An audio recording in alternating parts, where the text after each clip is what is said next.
Ces derniers jours, l'homme qui éclaire notre pays de sa lumière céleste s'est déplacé dans le sud de la France pour accompagner une action anti-drogue assez médiatisée et pour en faire la promotion. Cette visite a été commentée, a été relatée dans les médias et commentée, et en particulier dans l'un d'eux, le journal La Provence. Ce journal a en quelque sorte donné la parole à des personnes qui se trouvaient présentes lors de la visite de notre lumière céleste. Ces personnes ont dit « bof, il est venu et est reparti, hein, il passe, mais nous on reste ». Ce qui a été compris, c'est qu'il s'agissait des trafiquants qui auraient commenté de cette façon un peu goguenarde la visite de notre lumière céleste, donc en s'en moquant un petit peu. Eh bien, ça n'a pas du tout été du goût de la direction de ce journal. On nous apprend avec cet article, on nous dit les journalistes votent une grève illimitée après la mise à pied du directeur de la rédaction. On nous dit le journal La Provence, propriété de l'armateur CMA-CGM, ne paraîtra pas à partir de samedi en raison d'un mouvement de grève illimité des journalistes après la mise à pied du directeur de la rédaction. Cette mise à pied, fait suite à une une jugée ambiguë par la direction sur la visite de, qui vous savez, donc notre lumière céleste à Marseille. Alors évidemment, les employés ne sont pas contents, les journalistes ne sont pas du tout contents. Ils pensent qu'on doit pouvoir commenter, y compris de façon parfois un peu critique, les actions du gouvernement. En plus, il n'y avait pas d'insultes ou quoi que ce soit dans ce titre, donc ils sont outrés que la direction soit à ce point proche du pouvoir qu'il faille sanctionner chaque titre qui n'aille pas complètement dans le sens de louange de notre gouvernement. Ils disent « c'est une ingérence éditoriale inadmissible, on ne peut pas laisser passer cela », a réagi donc auprès de l'AFP Audrey Letellier, déléguée syndicale du syndicat national des journalistes, majoritaire au sein de la rédaction d'un des principaux titres régionaux du sud-ouest de la France. Comment peut-on mettre à pied un directeur de la rédaction sur une ambiguïté, a-t-elle ajouté, jugeant cette décision disproportionnée. Alors ce fait divers pose la question de la relation trouble, semble-t-il, pour ne pas dire plus, entre les grands médias, dans ce cas la presse, et le pouvoir. Alors pour tenter d'en savoir plus sur ces relations entre pouvoir et médias, grands médias, j'interroge le tarot mystique.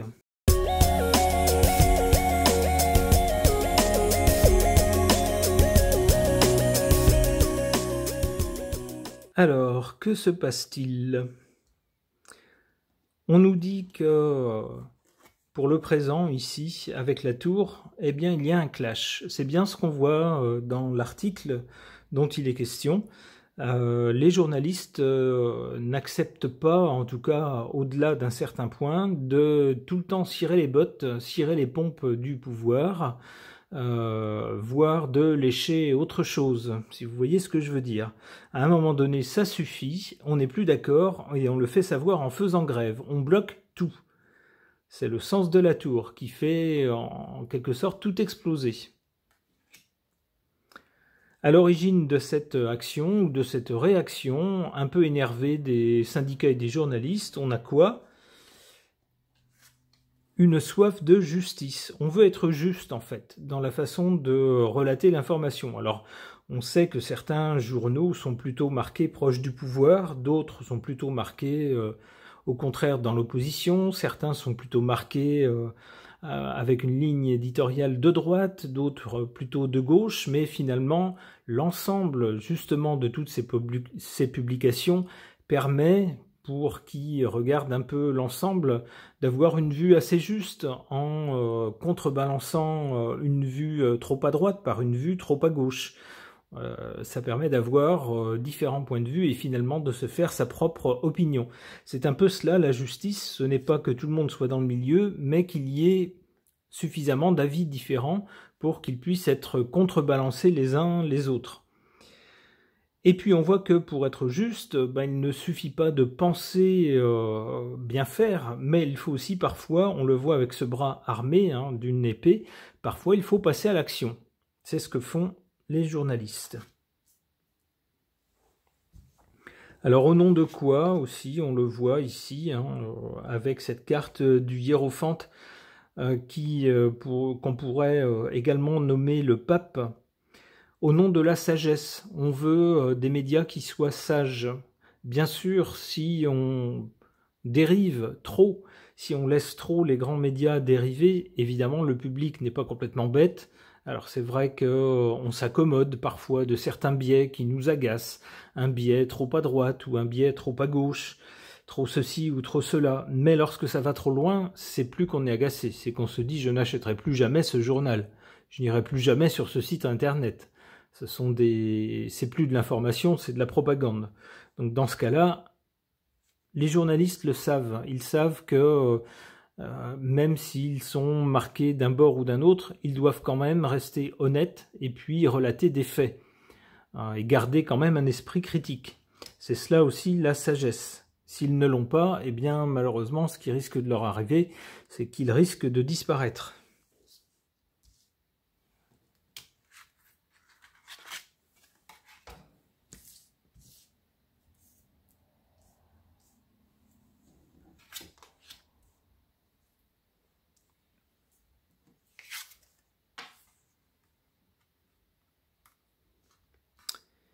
On n'aurait pas pu mieux dire, en position défavorable concernant ce rapport entre les grands médias et le pouvoir, eh bien on a le pouvoir lui-même, et pas n'importe qui, puisqu'il s'agit ici de la personne la plus élevée, la personne à la tête du pouvoir en France. On nous parle ici d'empereur, bon, on pourrait parler de président par exemple, et la carte, ma foi, dit tout, puisqu'on y voit quelqu'un qui est grand, très grand, qui porte une couronne, et puis qui surtout tient d'autres personnes par des laisses ou des ficelles, et donc peut les manipuler, les tenir en laisse. C'est cela, bien sûr, ce genre d'attitude qui vient en défaveur des rapports médias-pouvoir.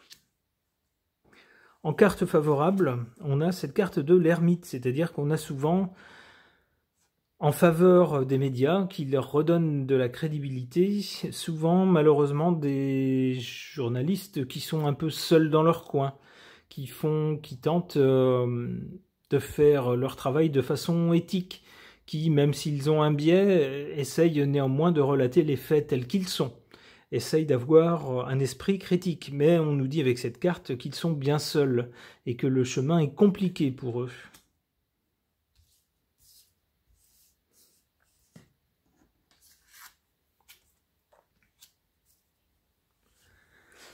Pour l'avenir, on a quand même, avec ici l'étoile, un bon espoir concernant ces médias qui vient sur cette carte du pape. Le hiérophante, c'est le pape, c'est la même chose.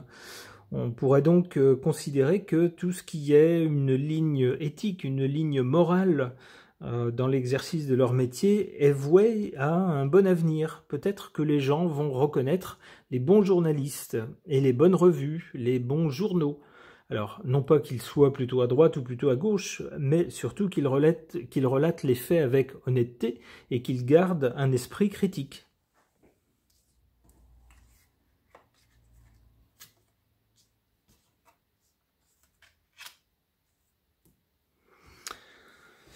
Bon, eh bien, cette carte de la mort est très claire. On nous dit que pour les journaux qui n'auront pas une certaine éthique,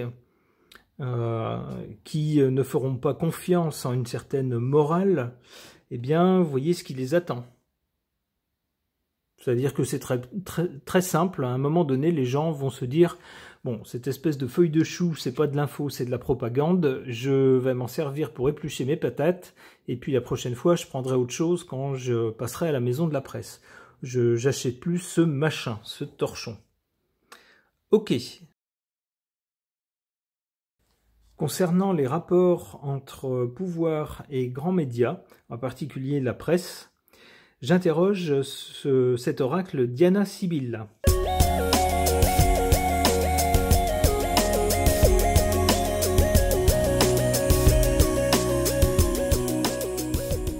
Que nous dit cette suite de cartes? On y voit d'abord, du côté du passé, un ennemi. C'est-à-dire que la presse, à un moment donné, une presse en tout cas peut-être plus indépendante, ou peut-être plus critique, jadis qu'elle ne l'est actuellement, pouvait représenter pour le pouvoir en place un ennemi dont il fallait se méfier. Au présent, on voit que cet ennemi est devenu un ami, c'est-à-dire qu'on en a fait plutôt un relais des informations concernant le pouvoir. On a donc ce média, en tout cas ces grands médias, plutôt dans la main du pouvoir. C'est ce que nous dit cette carte de l'ami.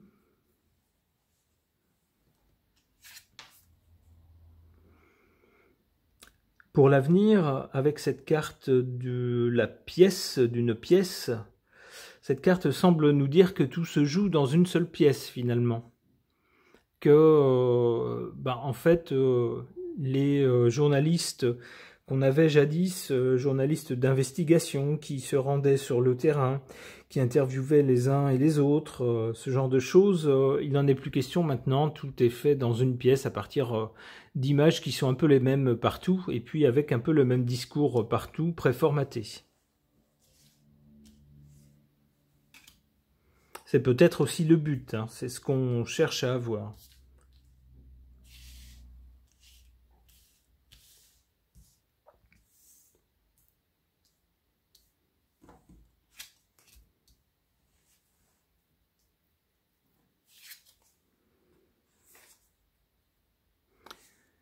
En carte défavorable pour le présent, ici, on a cette carte de la conversation, c'est-à-dire de l'échange. L'échange, puisque le thème concerne les rapports entre les médias et le pouvoir, on voit qu'il n'y a plus de conversation entre les deux, il n'y a plus d'échange entre les médias et le pouvoir. Il n'y a pas de regard critique sur l'action du gouvernement, par exemple, auquel ce dernier pourrait répondre en s'expliquant. Non, on n'a plus ça du tout avec cette carte de conversation en position faible ici. C'est plus ça qu'on a. Hein. C'est un ami, donc quelqu'un qui va systématiquement dans le sens du pouvoir. D'où ici, en carte forte, eh bien pour les journalistes qui sont astreints à ce genre d'attitude, on le voit ici, du chagrin de ne pas pouvoir exercer son métier dans des conditions éthiques nobles, on pourrait dire, sous peine, comme on l'a vu dans l'article, de se voir vertement réprimandé, voire sanctionné.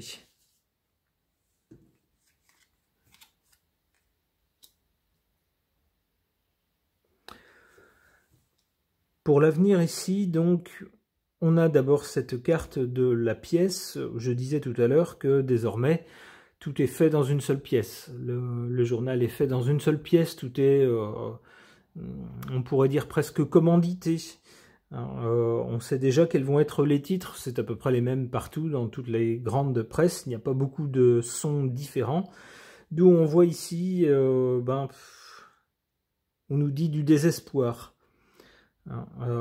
C'est-à-dire que être journaliste dans ces conditions, c'est plus être journaliste.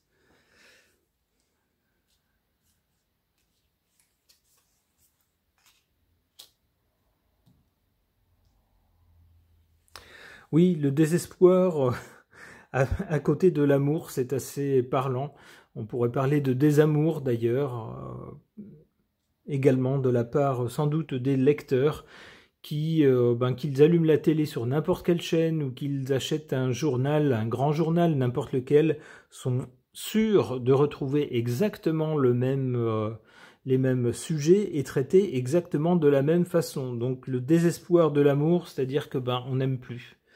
On n'aime plus.